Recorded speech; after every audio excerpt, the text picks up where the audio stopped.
je vais découvrir la chambre d'hôtel et l'hôtel en même temps que vous. Alors, je suis numéro 7. À quoi ça ressemble alors? Oula. Ok. Oui, c'est bien, ça fait l'affaire. Petit placard pour les rangements. 70 € pour 3 nuits.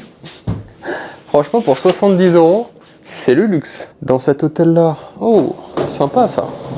Petite chaise. Le bureau, c'est certainement l'espace où je passe le plus de temps. Ici, ce qui est intéressant aussi, c'est que, et c'est pour ça que j'ai pris cet hôtel-là, c'est déjà que franchement, je trouve que pour le prix, sachant qu'il y a une piscine, je suis placé juste à côté de la plage et en plus, très intéressant, il y a donc ici une salle en haut avec vue sur la ville et différents canapés et une très bonne luminosité et j'en ai l'impression avec un billard. Et je me suis dit, bah ça va être super pour créer du contenu. Je reste 3 jours dans cet hôtel et après, j'ai mon avion pour Kuala Lumpur parce que Kuala Lumpur, c'était le meilleur compromis pour rentrer en Europe. Il n'y avait pas de vol direct pour faire Da Nang Istanbul, en tout cas, je n'ai pas trouvé.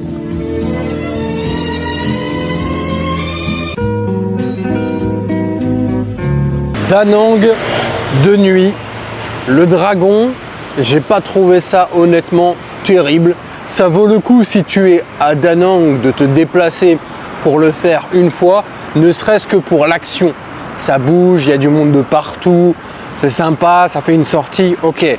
Mais sinon vraiment, si quelqu'un a envie de prendre l'avion pour voir ça, bon, après le pont est impressionnant. En fait, je trouve le pont bien plus impressionnant que les flammes qu'il sort. Mais c'est une sortie sympa. La météo est si douce, c'est agréable. Là, dans quelques jours, je serai donc en Hongrie, à Budapest. Je ne pense pas que la météo sera la même, mais l'architecture sera beaucoup plus belle. Ça faisait 10 jours au Vietnam que j'étais dans un hôtel, dans un quartier qui n'était pas touristique.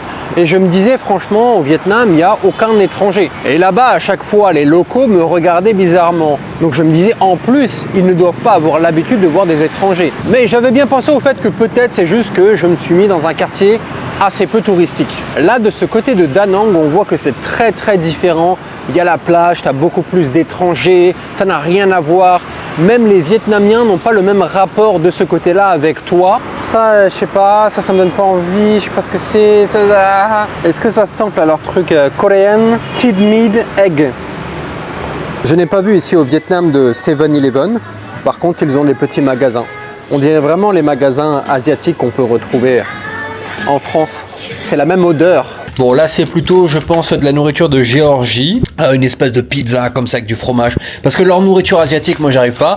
Ça, c'est du pain afghan, baklawa. En ce moment, je regarde ça. C'est une série, en fait, où ils laissent à des prisonniers la liberté d'être libres, de sortir de leur cellule et de se gérer eux-mêmes. Oui, mais les entrepreneurs, faut travailler 24 heures sur 24, ne jamais regarder Netflix, ne pas manger de gras. Je crois que je suis à l'opposé de pas mal de trucs, hein. Là, ce que je vais vous montrer, je n'ai jamais vu personne le montrer, je n'ai jamais vu personne l'expliquer. Et croyez-moi bien, si vous avez un business, que ce soit en ligne, que ce soit physique, que ce soit un salon de coiffure, que ce soit...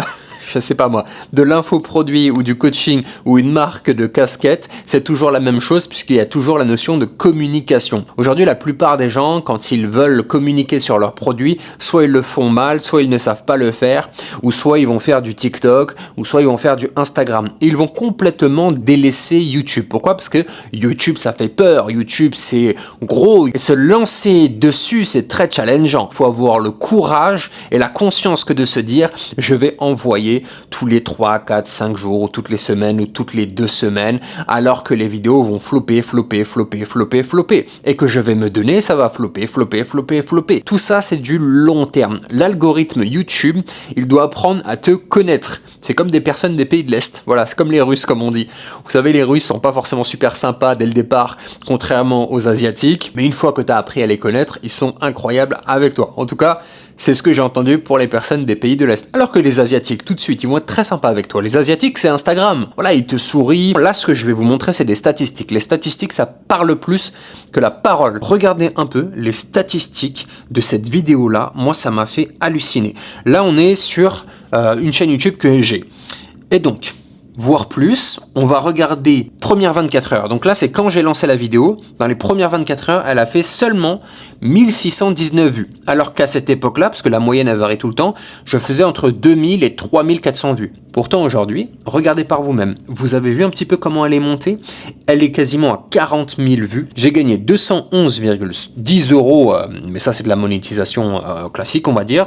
Et puis elle a fait quand même 400 000 impressions. Et elle va continuer de monter. Regardez le nombre de temps qu'elle a mis, ne serait-ce que pour avoir 10 000 vues. Donc ceux qui râlent parce que oui, j'ai pas 10 000 vues au bout de 24 heures ou au bout de 3, 4, 5 jours, une semaine, 72 jours. Pour atteindre les quasiment 40 000 abonnés, elle a mis 1 an et 252 jours. Ça veut dire qu'elle va mettre 2 ans en tout pour atteindre les 40 000 abonnés. Alors qu'au début, je vous le rappelle, elle avait complètement flop. J'ai des vidéos, quand je les envoie, elles pètent direct et elles vont chercher les plus ou moins 10 000 vues en une semaine. Ce qui est un très très bon scoring, hein. Et regardez un peu la montée. Tac, tac, tac, tac, tac, tac, tac, et ça continue à faire des vues. Sur les dernières 48 heures, il me semble qu'elle a fait 12 vues. C'est une vidéo qui est extrêmement nichée. Donc ça veut dire que celui qui regarde cette vidéo là, les 6 personnes tous les jours qui regardent cette vidéo, c'est des gens qui sont vraiment intéressés par le sujet et potentiellement ont un réel problème sur ce sujet-là et cherchent à être aidés. Potentiellement sur les 6 par jour, il y en a peut-être un qui va rejoindre ma liste email et 1 à 2 fois par mois, cette vidéo me générera peut-être une vente. C'est des dividendes. Là, je ne fais plus rien. La vidéo, tout seul, elle fait son bonhomme de chemin et elle me rapporte plus qu'un appartement. Je suis propriétaire de plusieurs appartements en France. Je peux vous dire que ça fait des années. Je touche rien du tout avec les appartements. C'est une galère à gérer. YouTube, tu fais une vidéo bien faite qui performe sur des années et des années, tous les mois, elle peut te rapporter de l'argent. Sans compter effectivement la monétisation, comme vous avez vu, 211,10 euros.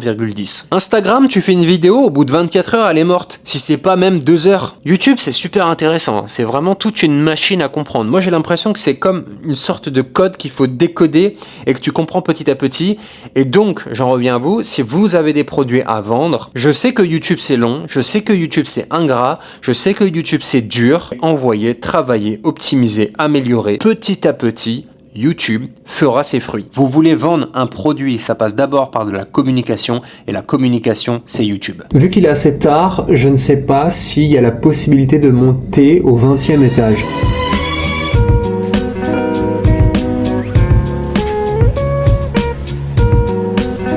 Wow. Ah, c'est sympa.